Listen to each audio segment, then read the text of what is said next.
Pagi KPM. Assalamualaikum warahmatullahi wabarakatuh. Salam sejahtera. What's up everybody? Anda sedang menyaksikan Sukses SPM 2021 Pecutan Baik. Macam mana calon-calon SPM? Okey ke? Rata-rata semuanya cukup gembira kan? Okey. Aku nak tanya kepada calon-calon SPM yang mengambil mata pelajaran menservis peralatan elektrik domestik. Macam mana persediaan anda semua? Okey ke tak okey? Alhamdulillah. Kalau ada rasa macam saya perlukan last minute ulang kaji lah Abang Akmal, boleh ke? Boleh, jangan risau sebab kita akan bersama dengan seorang guru. Hari ini, baju biru dia.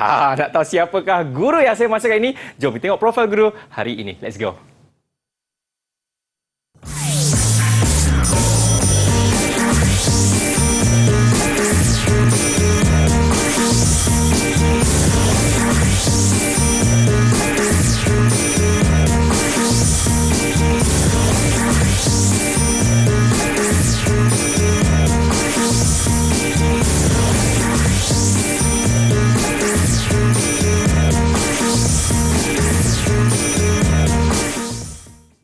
Alhamdulillah, cerianya cikgu ni. Daripada senyuman kita dah tahu dah dia akan memberikan anda keputusan yang cukup sukses. Ini dia. Kita bersama dengan Cikgu Adele. Apa khabar cikgu? Khabar baik, Azman. Ya, Cikgu Farida. Ya, ini rata-rata ramai calon-calon SPM di luar sana ni nak tahulah format kertas bagi mata pelajaran ini dan juga pembahagian markah dia. Macam mana cikgu? Macam mana nak dapat keputusan yang sukses ni cikgu?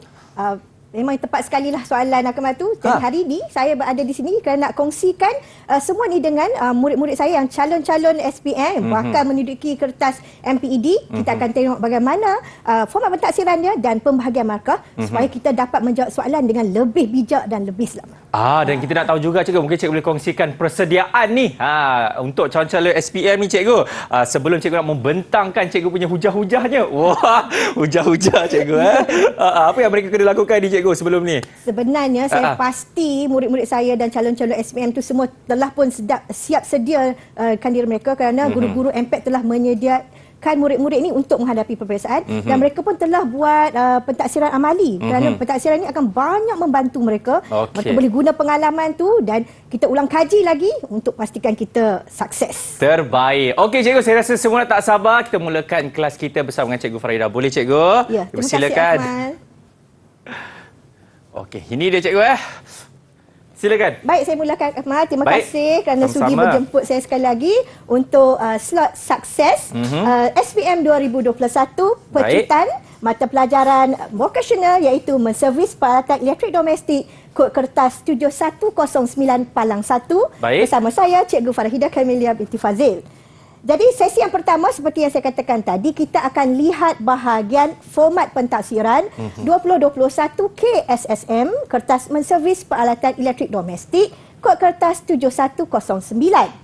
Untuk pengetahuan penonton-penonton dan juga murid-murid sekalian, kertas pentaksiran SPM ni ada dua kertas iaitu kertas 1 kod kertas 7109 Palang 1 di mana kertas soalan ini lebih kepada soalan objektif ataupun subjektif. Baik. Dan kita ada satu lagi kertas iaitu kertas 2 kod kertas 7109 Palang 2 iaitu pentaksiran amali. Dan untuk pengetahuan Akmal dan juga penonton, murid-murid dan calon-calon SPM telah pun selesai melaksanakan kertas pentaksiran amali ini. Di mana jika pelajar telah selesai pentaksiran amali ini, markahnya akan dicampur dengan kertas 1.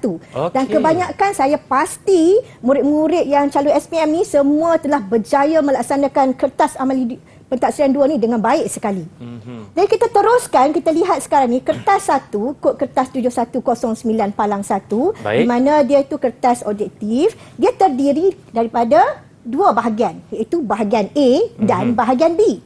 Bahagian A ini kita ada 15 soalan dan 15 soalan ni calon perlu jawab semua soalan kerana dia akan membawa kepada 60 markah. Jadi soalan bahagian A ni lebih kepada soalan yang pendek, responnya tertutup. Jadi boleh kira sebagai aras yang rendah dan sederhana.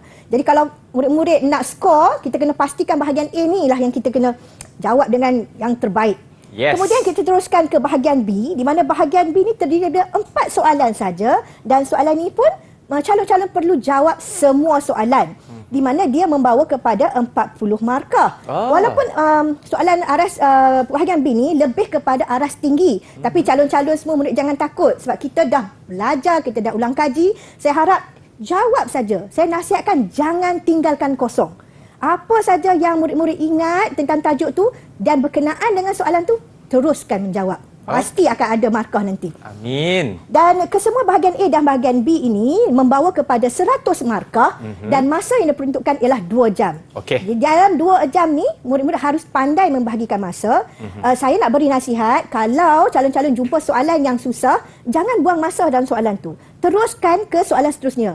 Mungkin soalan yang seterusnya tu lagi senang.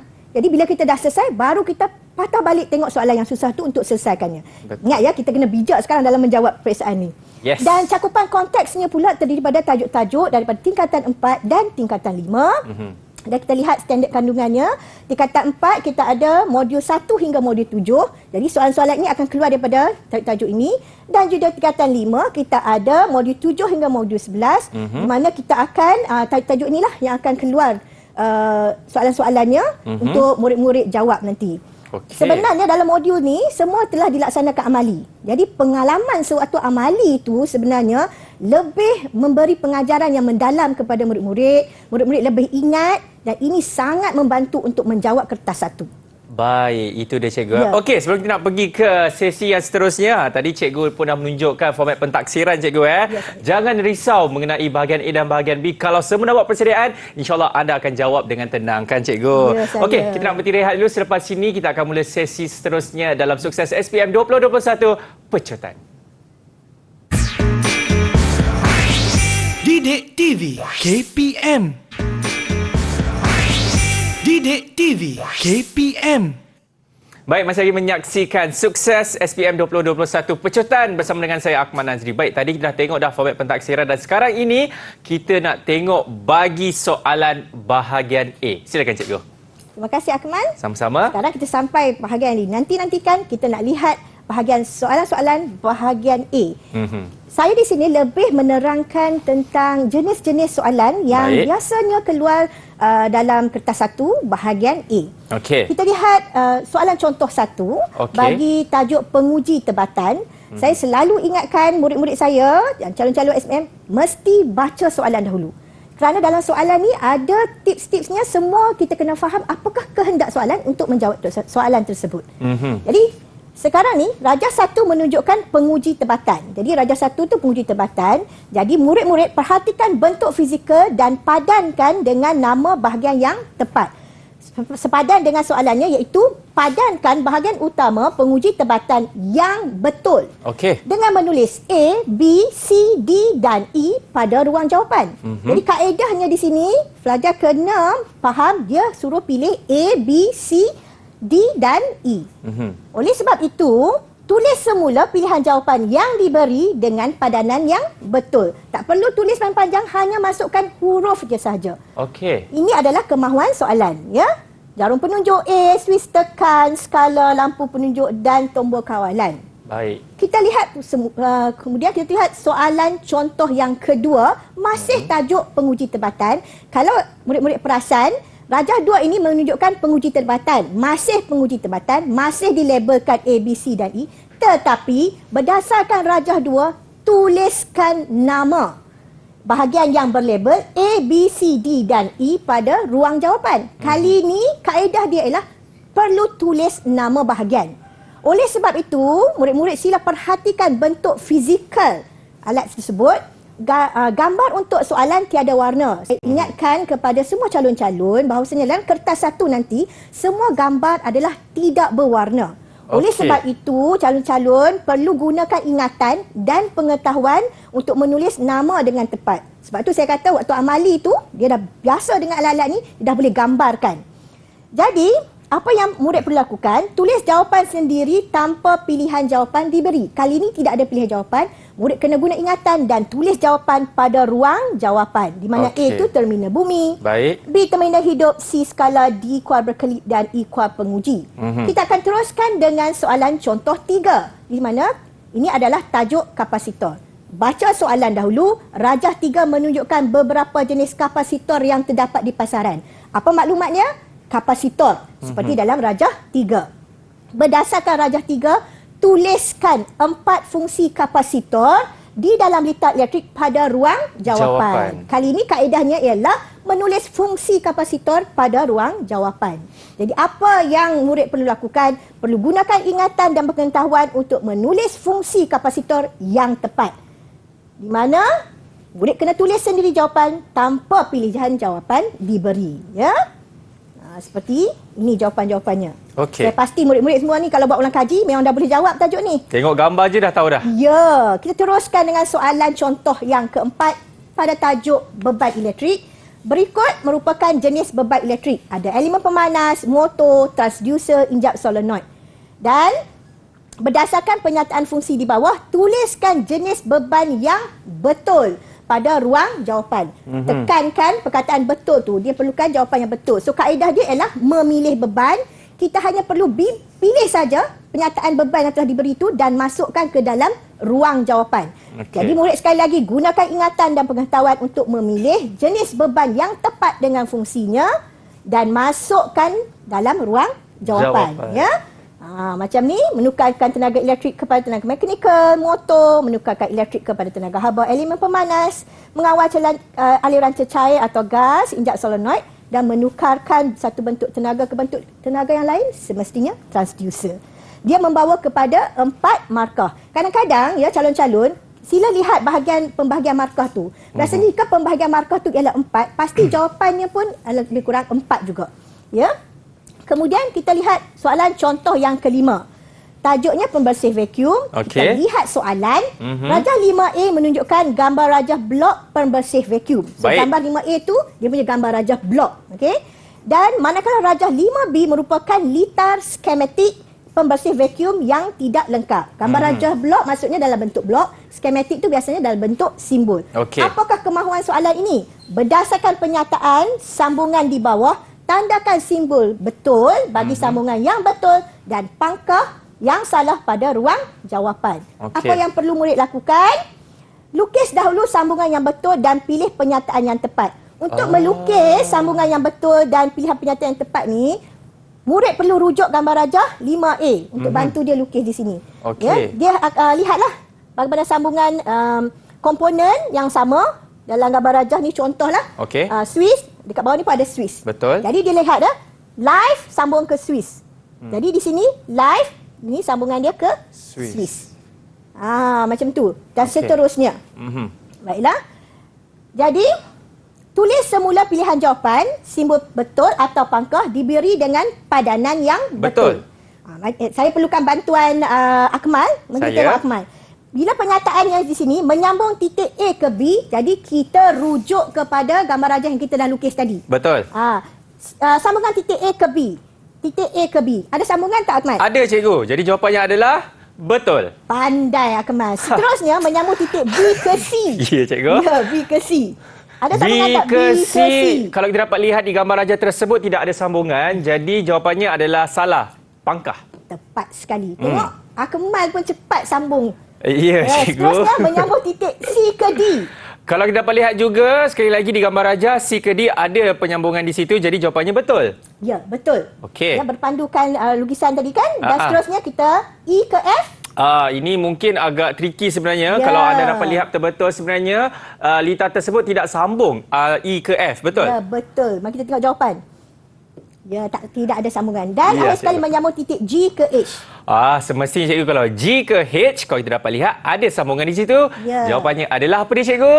Betul. Tepat sekali. Kenapa saya buat macam ni? Kerana saya nak pastikan murid-murid jangan takut dengan soalan macam ni. Ya. Seterusnya, soalan contoh 6, tajuk pembersih vacuum sekali lagi. Kali ini, murid diminta untuk melakar semula. Rajah 6 menunjukkan rajah blok pembersih vacuum. Berdasarkan rajah 6, lakarkan sambungan yang betul pada ruang jawapan di bawah. Seperti yang tadi kita buat tu, pelajar buat sekali lagi untuk soalan ni, markah diberi untuk melakar. Ya, cari nama komponen yang sama dan buat lakaran sambungan merujuk rajah blok. Jadi dalam rajah blok ni ada Swiss, Sini pun pelajar kena kenal pasti ada Swiss. Motor AU kena kenal pasti sini ada motor AU, dan kemudian kapasitor pun murid kena pasti ada kapasitor.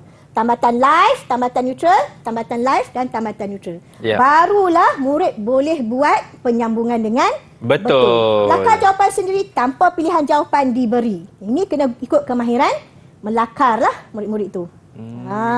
Macam ni. Saya pasti yang ni kalau dengar ulang kaji pasti murid-murid boleh jawab. Seterusnya, soalan contoh 7, tajuknya ialah litar pengatur voltan. Apakah kemahuan soalan? Berikut adalah langkah kerja pemasangan litar pengatur voltan yang tidak mengikut urutan. Jadi dia bagi penyataan ni tidak mengikut urutan. Lengkapkan langkah kerja di atas mengikut urutan yang betul dengan menuliskan A, B, D, E dan F pada ruang jawapan. Kenapa tak ada C? Kerana C telah diberikan. Jadi murid pun dah tahulah langkah 1 tu ialah menyediakan bahan dan alatan yang betul. Apa yang murid perlu lakukan? Baca dan susun langkah dengan menulis 1, 2, 3, 4, 5 dan 6 terlebih dahulu. Murid kena ambil masa baca semua penyataan, kemudian susun langkah tersebut ikut pengetahuan pelajar lah. Dan barulah murid-murid menulis jawapan dalam ruang jawapan tu sama ada A, B, D, E dan F dalam ruang jawapan tu mengikut susunan nombor yang murid telah tulis sebentar tadilah. Okey. So jawapannya akan jadi tepat lah kan kat sini.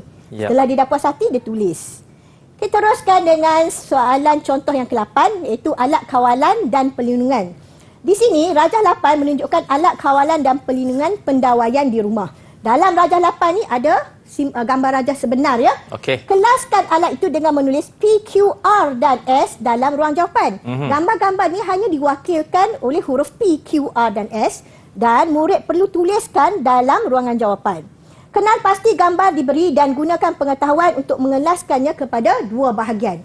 Itu tulis semula pilihan jawapan diberi pada pengelasan yang betul. Di sini ada dua pengelasan ya. Semua ni alatan perlindungan ada dua pengelasan iaitu hak milik TNB dengan hak milik pengguna. Jadi murid-murid dia kena gunakan dia punya pengetahuan untuk melabel di mana P yang dan hak milik TNB ni ialah P dan S. P dan S tu ialah meter kilowatt jam dan fuse perkhidmatan.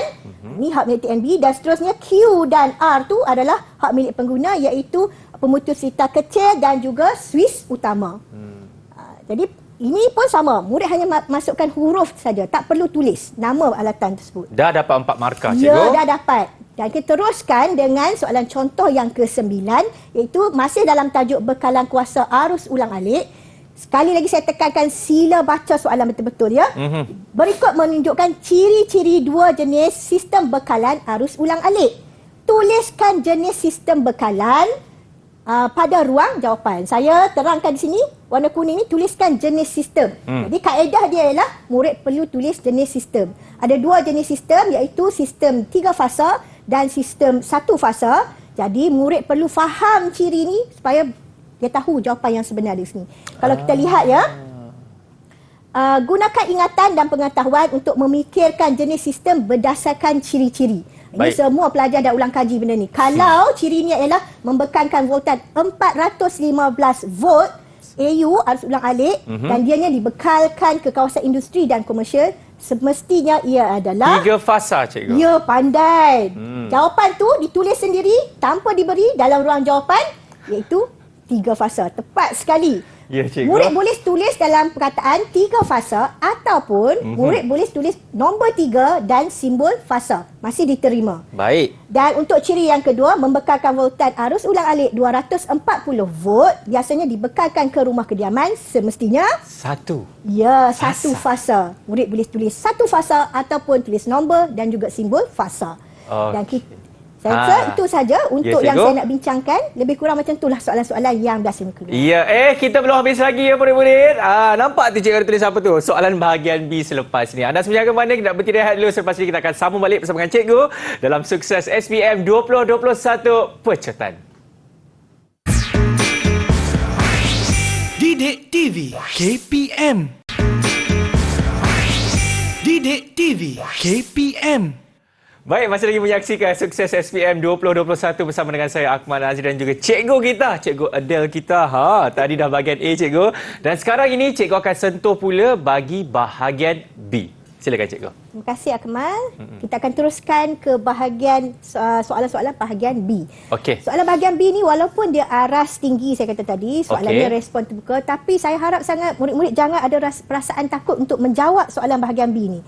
Kerana sebenarnya kalau kita baca betul-betul soalan, kita pasti boleh jawab.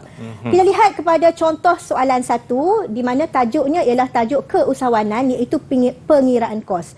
Untuk pengetahuan Akmal, saya rasa soalan pengiraan kos ni memang favourite. Jadi saya harap murid-murid saya betul-betul buat ulang kaji untuk tajuk pengiraan kos ni. Kerana senang sangat nak dapat markah. Okey. Kita tengok macam mana yang kita katakan senang tu. Okey. Kita baca soalan. Sekali lagi perlu baca soalan kerana maklumat yang ada di dalam soalan. Jadual 1 menunjukkan harga komponen bagi peralatan elektrik yang perlu digantikan di bengkel sebuah sekolah. Jadi dalam jadual ni diberikan senarai-senarai komponen yang perlu diganti, bilangan komponen yang perlu diganti tu dan nilai harga satu unit. Jadi maklumat dan data ni murid-murid perlu faham. Okey. Kerana di soalan A, berdasarkan jadual 1, hitungkan jumlah kos bahan bagi komponen yang diganti. Bila dia kata jumlah, maksudnya kita perlu tambah semua. Betul. Tetapi perlu ada jalan kira yang betul supaya dapat memberikan kita jumlah markah 3 ni. Apa dia? Kita lihat, murid-murid perlu gunakan simbol kurungan dan tambah untuk menulis jalan pengiraan kos bahan. Maksudnya jangan tulis dekat kertas lain. Perlu tulis atas kertas jawapan semua langkah kerja. Apa dia langkah kerja tersebut? Ini yang saya maksudkan kurungan.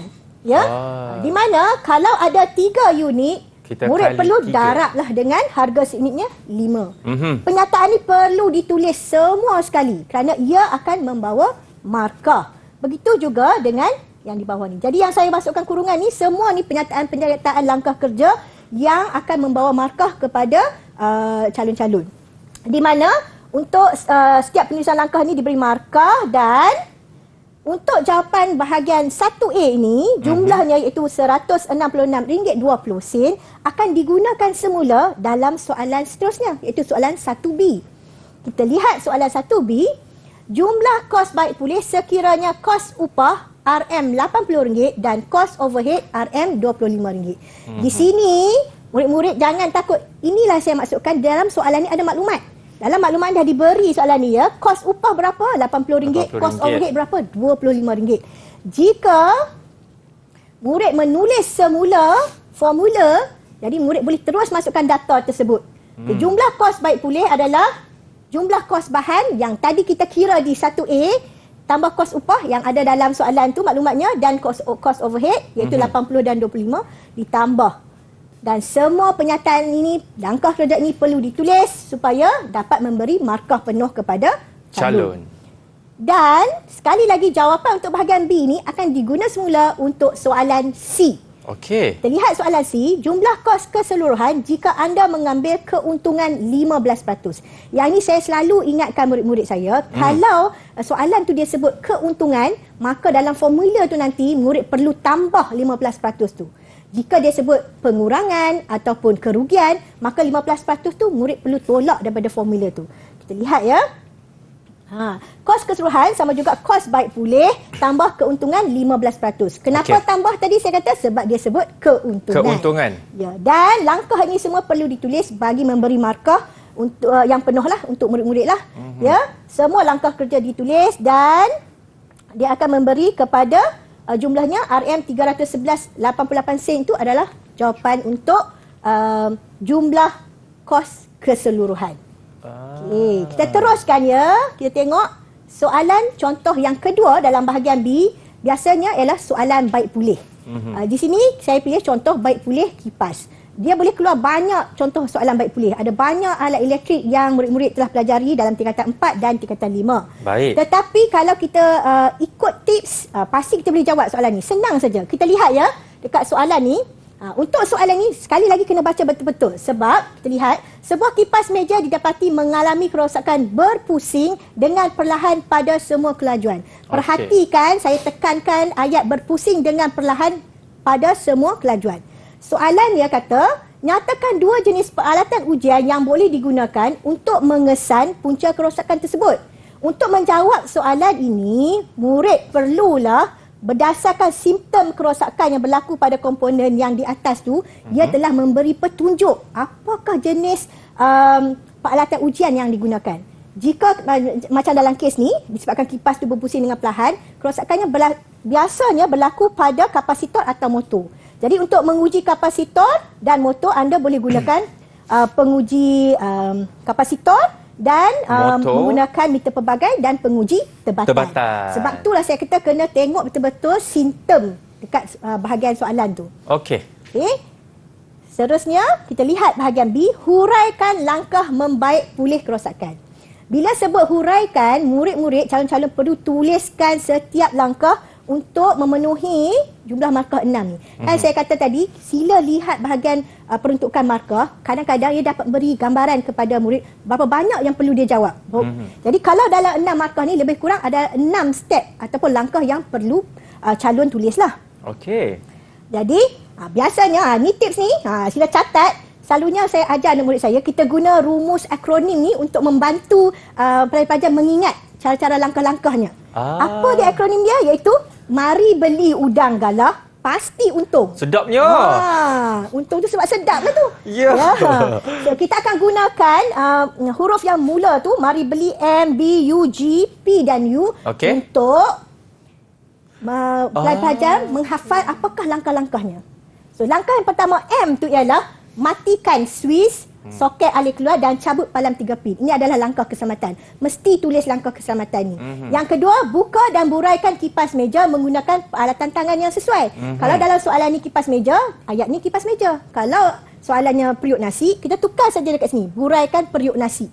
Dia masih menggunakan ayat yang sama. Okey. Yang ketiga, uji kefungsian kapasitor menggunakan penguji kapasitor, meter pelbagai atau uji keterusan motor menggunakan meter pelbagai.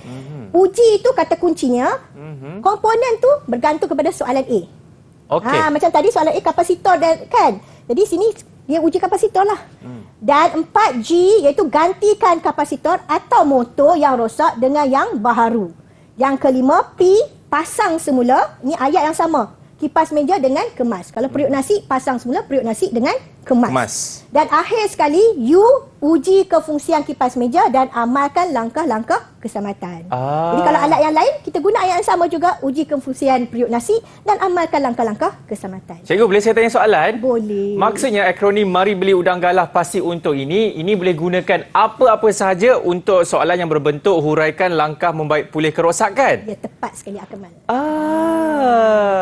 Okey. Sebab tu saya kata jangan takut dengan soalan ni. Kalau ada kena dengan caranya, pasti murid-murid boleh jawab. Kalau periuk nasi, tukarkan sajalah periuk nasi. Ya, kipas betul. meja kan? Ya, betul. Okey. Kita teruskan, kita tengok pula soalan C. Cadangkan 2 langkah keselamatan semasa membaik pulih kipas meja. Yang ini, sebabkan murid dah pernah buat amali dalam bengkel, memang mereka amalkan langkah-langkah keselamatan ni, memang senang saja untuk murid-murid jawab, calon-calon jawab. Iaitu memastikan tangan kering semasa melakukan kerja baik pulih ataupun memakai pakaian yang bersesuaian, sama ada menggunakan peralatan yang bersesuaian. Ini semua contoh-contoh jawapan yang boleh digunakan lah. Mana-mana sajalah. Ya, mana-mana saja 2 jawapan yang betul. Sebab ada banyak langkah keselamatan yang boleh calon jawab di sini yang sesuai dengan soalan. Ya. Okey. Teruskan, kita lihat pula soalan contoh 3 iaitu tajuk analisis litar kawalan automatik. Ini pun sekali lagi murid-murid, kalau tengok dia agak gementar kan, banyak litar. Tapi jangan, sebab ada caranya.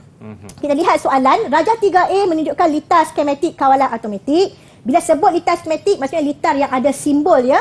Kemudian, manakala Raja B di bawah menunjukkan pemasangan komponen litar di atas yang mempunyai beberapa kesilapan sehingga menyebabkan litar tidak berfungsi. Baik. Ini adalah terjemahan kepada litar skematik, tapi dalam bentuk bergambar. Dalam soalan ni, ada dalam ruangan ini komponen yang dipasang salah. Jadi, murid kena ada kemahiran mentafsir litar untuk menjawab ni. Kita lihat ya. Kena buat pemerhatian kedudukan komponen antara litar skematik Raja 3A dengan litar bergambar Raja 3B dan cari kesilapan yang berlaku. Kena kajilah satu-satu. Okey. Ya. Kemudian, soalannya, berdasarkan kawasan yang ditandakan di 3B, kenal pasti 3 komponen yang menjadi punca litar tidak berfungsi. Tadi kita dah tengok dengan litar skematik tu. Jadi kita dapat kenal pasti yang pertama, kaki perintang R1 tersilap masuk lubang anak panah merah, sepatutnya dalam lubang anak panah hijau. Tadi tidak ada sambungan kalau duduk sini. Kalau kita pateri kaki di sini tiada sambungan, tak sama macam litar skematik tadi. Dia kena masuk dalam lubang di anak panah 7, anak panah yang hijau ini. Yang kedua, kekutuban kaki kapasitor C1 terbalik. Sepatutnya kaki bahagian berjalur di bawah dan tidak berjalur di atas. Kekutuban tu maksudnya positif negatif. Kaki tadi terbalik sebenarnya. Okey. Yang ketiga, apa yang kesalahan ketiga ialah kedudukan LDR dan perintang boleh laras tersilap kedudukan. Sepatutnya VR di atas dan LDR di bawah. Kedudukannya ni ditukar ni. Dengan ini kita dapat jawapan dah, cikgu. Ya, jadi jawapannya perintang R1, betul. Kapasitor C1 dan LDR. Kalau murid tu pemuat pun kita boleh terima sebab pemuat dengan kapasitor tu sama sebenarnya. Sama, okey. Ya. Kita teruskan. Soalan B pula akan tanya, terangkan 3 jenis kesilapan yang berlaku dan cara mengatasi. Lihat soalan ni betul-betulnya dia perlukan 2 jawapan di sini. Dalam satu tu dia perlukan 2. Sebab tu peruntukan markah dia adalah 6. Baik. Pelajar ataupun calon perlu masukkan kesilapan dan cara mengatasinya. Kita lihat ya, yang kuning tu ialah kesilapan dan yang hijau tu adalah cara mengatasinya. Sebab tu kena betul-betul baca soalan dan memahami kehendak soalan tersebut ya. Okey. Saya teruskan. Ini cara menjawabnya. Dan kita akan tengok soalan C. Cadangkan satu langkah berjaga-jaga bagi mengelak masalah litar tidak berfungsi ini berlaku juga kepada rakan yang lain. Ini dia memang menggunakan pengalaman pelajar sewaktu di dalam bengkel, sewaktu membuat amali. Melalui pengalaman tu dia tahulah setelah menyusun komponen dilakukan, pastikan semak semula kedudukan komponen dengan litar terjemahan yang dibuat sebelum kerja pematrian dijalankan. Jadi sebelum kita nak patri, kita tengok dulu betul tak betul kita punya kedudukan tu, baru kita mula patri.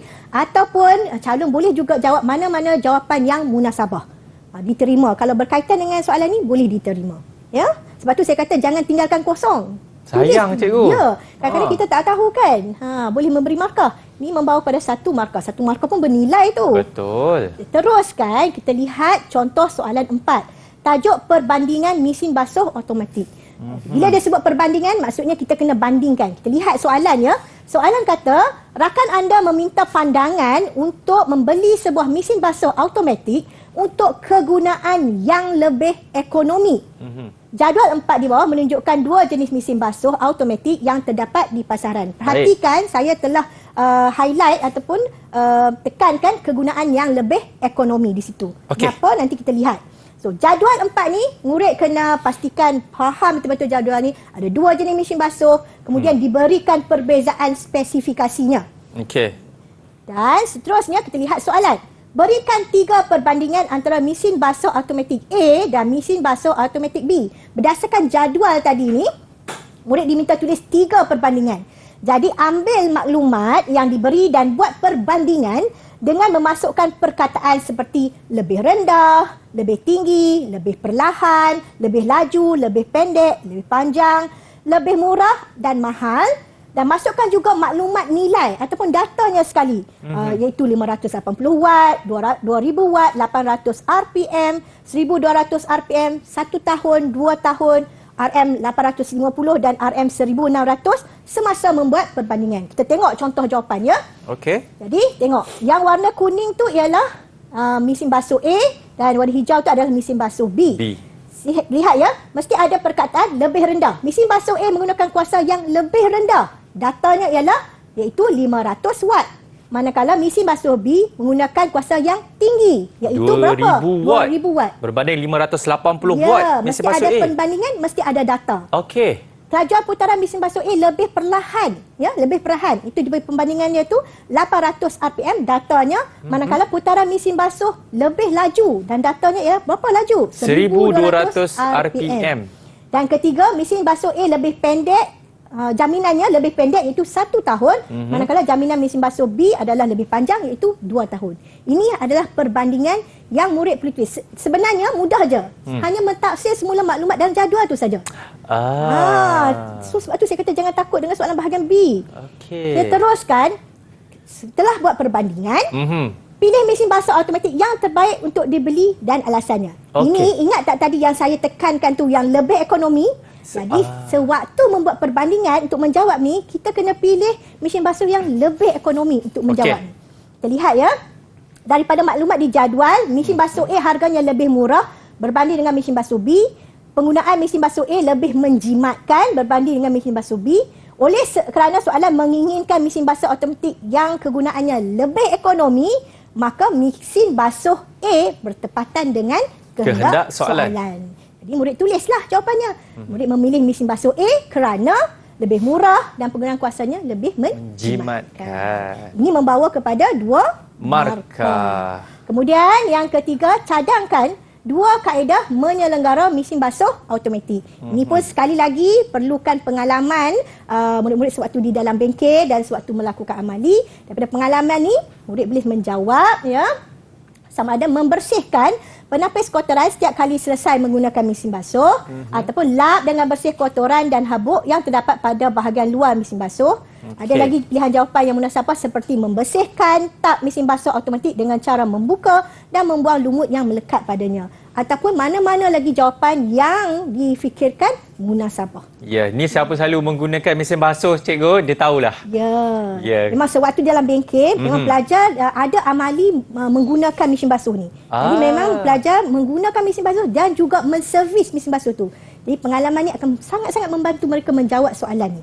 Betul tu, cikgu. Okey, baik, kita nak bertirai dulu. Selepas ini, kita nak tengok pula kesilapan yang sering dilakukan oleh calon-calon SPM di luar sana. Semuanya selepas ini dalam Sukses SPM 2021 Pecutan. Didik TV KPM. Didik TV KPM.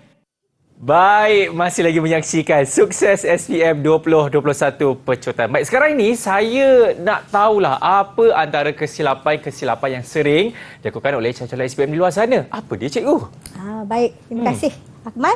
Untuk Sama-sama. sesi yang keempat ni kita nak lihat kesilapan yang sering dilakukan oleh calon. Okey. Sebenarnya dia bukan kesilapan sangat, dia lebih kepada kelalaian calon. Sebab tu Baik. saya nak kongsikan di sini sebab saya nak elakkan calon-calon untuk buat kesalahan yang kita kata macam tak patut kita salah pun sebenarnya. Dan menyebabkan kehilangan markah. Ya, tu sebenarnya. Jadi kita lihat contoh-contoh kesilapan yang biasanya dilakukan oleh calon. Okey. Tidak menulis jawapan semula setelah memadamnya. Jika kita lihat di sini, padankan bahagian utama kapasitor dengan fungsi penyertaan yang betul dengan menulis A, B, C, D dan E pada ruang jawapan. Okey. Kita lihat calon dia tulis A, D, B, C, kemudian kita tengok dia padam. Okey, dia calon dapat. telah padam Okey. tapi dia dah lupa untuk tulis semula jawapan. Alah, sayangnya. Ya, jadi dia tertinggal maka kurang 1 markah dekat sini. Ya, sepatutnya murid semak semula. Kalau saya punya nasihat, jika ada buat pembetulan, terus buat jawapan. Jangan tinggal. Kadang-kadang kita akan terlupa.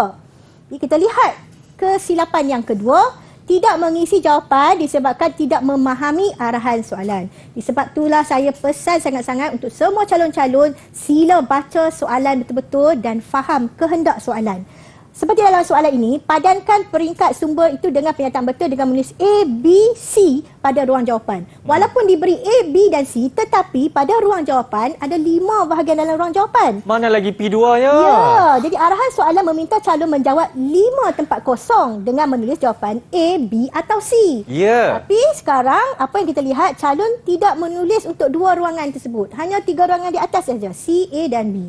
Sepatutnya di bawah tadi pun pelajar kena tulis jawapan juga. Ya? Kena faham soalan betul-betul. Okey. Dan seterusnya kesilapan yang ketiga iaitu jawapan berulang disebabkan tidak memahami soalan. Sekali lagi, sebab tidak memahami soalan.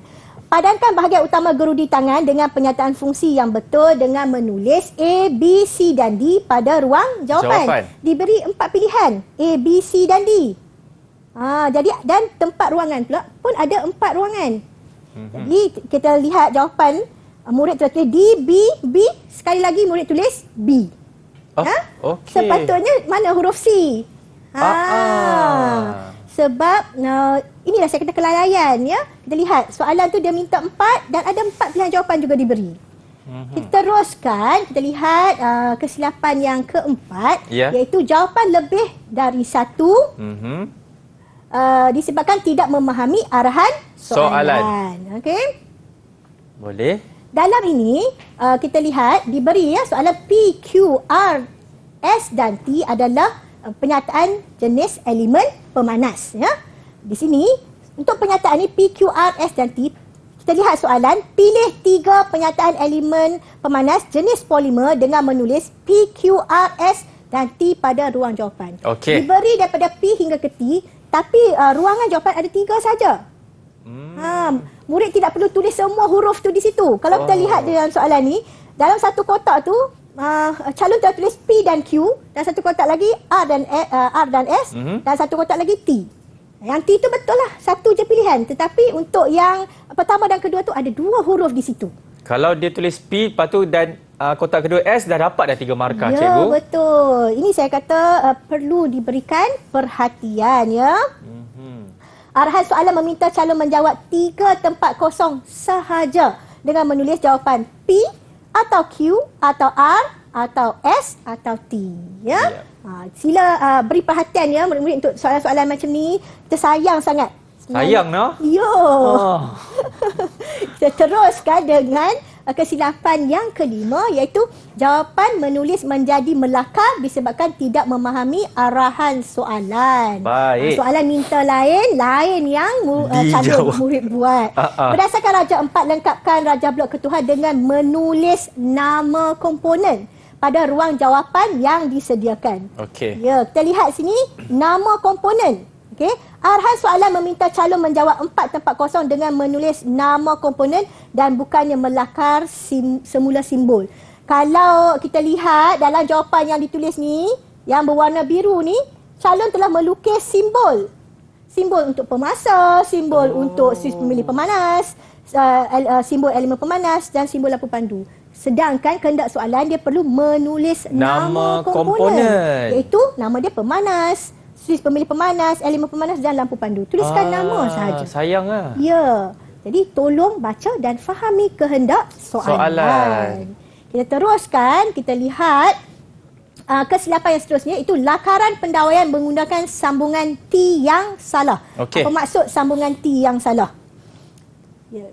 Kita tengok ya di sini, kalau dalam litar pendawaian tidak ada sambungan T. Sambungan T tidak dibenarkan kerana sambungan T ni boleh membawa maksud yang lain sebenarnya. Okey. Jadi, lakaran pendawaian secara simpang T adalah salah dalam lakaran pendawaian. Lakaran yang betul adalah dari terminal ke terminal. Apa maksud terminal? Maksudnya ini, tambatan ni. Ini kita panggil terminal. Sambungannya dari terminal ke terminal. Bukannya sambungan daripada pendawaian ke pendawaian. Oh, dia sambung dekat ya, situ. Sepatutnya kita tengok jawapannya di sini. Oh, dia Tadi terus. yang merah ni, sepatutnya yang ini ni. Dia kena naik dulu, sambung di terminal, kemudian baru sambung mula ke Swiss. Okey. Ini adalah jawapan yang betul lah. Tolong pastikan, dan kalau berlaku bersentuh juga kan, garis biru dengan merah ni, kita perlu buat jumper atau pelompat di sini macam yang biru ni. Okey. Ini murid-murid dah pelajari kan, cikgu Ya, kan? ini memang ini adalah kemahiran untuk melakar litar pendawaian. Memang Baik. murid-murid dah pelajari. So kita jangan buat kesilapan-kesilapan yang sebenarnya kita dah Faham. pun biasa kan. Kadang-kadang gementar kan murid-murid. So, kena bertenang. Dan juga overconfident juga, cikgu Ya, kan? betul. Kadang-kadang overconfident pun boleh berlaku juga. Sebab dia dah biasa buat, dia dapat soalan cepat-cepat je nak jawab. Dia terus. Ya.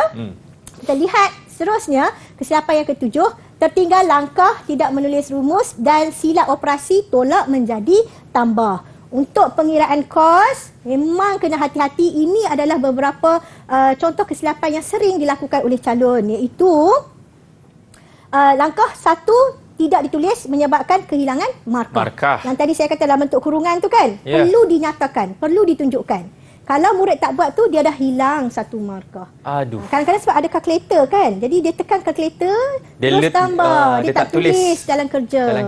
Jawapannya betul tapi tertinggal. Okay. Ya, 1 langkah. Yang kedua ialah rumus kos projek tidak ditulis menyebabkan kehilangan markah. Formula ataupun rumus ni perlu ditulis untuk kita dapat markah. Kenapa dia penting? Barulah murid dia ataupun calon dia faham bila diberi maklumat, di mana maklumat tu nak dimasukkan. apakah operasi yang perlu dilakukan. Baik. Ini pun memberi markah juga. Sayang kalau tertinggal. Dan ketiga, kesilapan operasi tolak menjadi tambah menyebabkan kehilangan markah. Seperti yang saya ingatkan tadi, kalau kita sebut keuntungan, kita tambah. Kalau sebutkan pengurangan ataupun rugi, kita kena tolak. Dalam kes ni kita lihat pelajar telah buat tambah. Sedangkan dalam soalan dia kata, jika pengurangan diberikan sebanyak 10%. Yang ni yang macam Akmal kata tadi tu, dia overconfident. Bila dia tengok je, dia ingat semua nak kena tambah. Pengurangan. Ya. Ingat tolak. Dia pengurangan, kita kena tolak di sini. Tolak 10%. Bukannya tambah 10%. Ya. Dan akhir sekali kita lihat kesilapan yang ke-8, jawapan tidak tepat dengan simbol kerosakan, penulisan langkah tidak penuh, kesilapan komponen yang dibaik pulih dan langkah keselamatan yang berulang. Apa maksudnya ialah, di sini kita lihat ya, soalan dia kata macam tadi juga, kipas berpusing dengan perlahan, simptomnya. Kedua-dua jawapan salah kerana tidak bertepatan dengan simptom berpusing dengan perlahan. Jawapan sepatutnya ialah kapasitor dan motor macam tadi. Sedangkan calon telah menjawab fuse dan talian bekalan. Kalau fuse dan talian bekalan yang rosak ya Akmal, kipas tu dia tak berpusing langsung. Simptom dia ialah dia tidak boleh berfungsi langsung. Kalau fuse terbakar atau talian bekalan terputus, kipas tu tak hidup. Tapi soalan dia tadi, dia bagi simptom berpusing secara perlahan. Macam tu. Kemudian kita lihat langkah tidak lengkap kerana tidak menulis jawapan penuh dan terdapat kesilapan komponen yang dibaik pulih. Apa maksud langkah yang tidak lengkap tu? Kalau murid tak ikut akronim yang saya bagi tadi tu, yang saya udang share. galah. Ya, yang udang galah tu, baru beli udang galah plastik untung tu. Dia akan mula menulis dalam keadaan yang langkahnya yang bercampur-campur. Tak ikut susunan. Ya, tak ikut susunan. Dia akan banyak kehilangan markah di situ. Walaupun betul tapi susunan tu yang tidak betul pun. Okey. Dan komponen kesilapan pada pemilihan komponen, jika soalan di A tadi dah salah, fuse, dia tak tulis fuse dengan talian bekalan, maka dalam langkah pun pasti salah sebab komponen yang diganti ialah fuse dan talian bekalan. Habis ya. Dan ketiga, langkah keselamatan yang ditulis pada bahagian C mengulangi yang telah dijawab pada bahagian B. Seperti yang kita tahu tadi dalam langkah baik pulih yang pertama tu kita ada langkah keselamatan kan? Betul. Pastikan switch dan cabut palang 3 pin tu, pastikan switch dimatikan dan cabut palang 3 pin. Langkah keselamatan tersebut tidak boleh ditulis sekali lagi untuk soalan C. Kerana soalan C juga mintakan cadangkan 2 langkah keselamatan semasa membaik pulih kipas meja. Di sini apa yang calon telah buat, yang pertama tu betul tangan memastikan tangan adalah kering, tetapi yang kedua tu telah mengulang langkah keselamatan yang sama dalam soalan bahagian B tadi, iaitu offkan switch dan cabut palang 3 pin. Sepatutnya calon guna jawapan yang lain seperti menggunakan peralatan pengujian yang betul ataupun memakai pakaian yang sesuai. Ada banyak langkah-langkah keselamatan. Betul tu cikgu. Saya rasa itu saja. Ini cikgu, macam mana kita nak jawab pula? Yang ini jawapan yang terbaik ni. Cikgu, mungkin cikgu boleh kongsikan jugalah kan tips-tips kepada calon-calon SPM di luar sana sebelum mereka menuduki Dewan Peperiksaan. Mungkin cikgu ada pengalaman sendiri ke untuk kongsikan tips-tips kepada calon-calon SPM di luar sana? Sepanjang saya mengajar ni 18 tahun ni, saya pun pernah jadi pelajar. Saya pun faham perasaan pelajar. Saya nak beri nasihat yang pertama sekali, mesti bertenang. Sewaktu yang kita nak menduduki peperiksaan ni, kita dah tak payah nak pening-pening kepala, kita bertenang saja. Kita dah buat sehabis baik, kita dah belajar betul-betul dalam kelas, cikgu-cikgu semua dah banyak membantu dan saya pasti rakan-rakan saya, cikgu-cikgu MPAC 1 Malaysia ni memang dah siapkan murid-murid calon-calon SPM ni untuk menjawab kertas 1 ni. Dan bila kita bertenang, kita akan jawab dengan lebih baik, kita akan baca soalan betul-betul kan. Dan saya harap calon-calon supaya jangan datang awal, jangan bersiap sedia segala alatan yang perlu dibawa seperti kalkulator, seperti pen warna, apa yang keperluan-keperluan tu susun dan supaya kita tidak kalut. Nanti bila last minute kan kita jadi gementar kan. Betul. Itulah tips saya kepada murid-murid saya. Dan untuk yang last ni kita buat ulang kaji secara kita kata smart lah kan, study smart.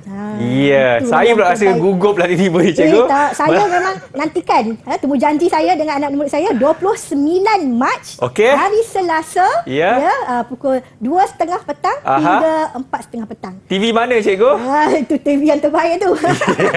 Semua murid-murid pasti kita tunggu tanda selamat tu untuk selesaikan dan jawab sehabis baik untuk kertas SPM, MPED, kod kertas 7901 Palang 1. Baik, terima kasih banyak Cikgu Farahida kita telah kongsikan kepada cacaran SPM di luar sana, terutamanya yang mengambil mata pelajaran menservis peralatan elektrik domestik ini. Dan mungkin saya tambah sikit juga, kalau boleh sebelum nak masuk ke Dewan Peperiksaan, minta dulu restu ibu bapa dan juga Cikgu. Ya. Okey, baik, kita akan berjumpa lagi insya-Allah. Terima kasih sekali lagi Cikgu.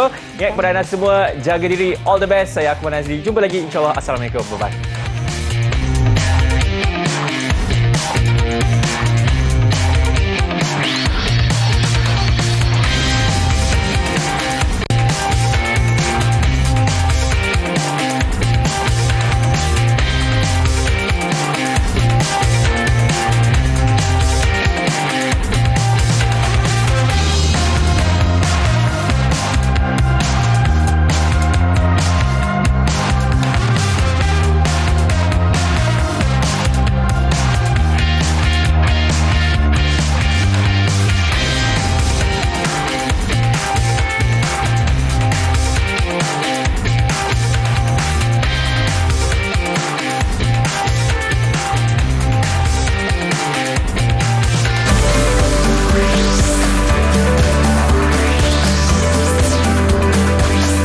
Didik TV KPM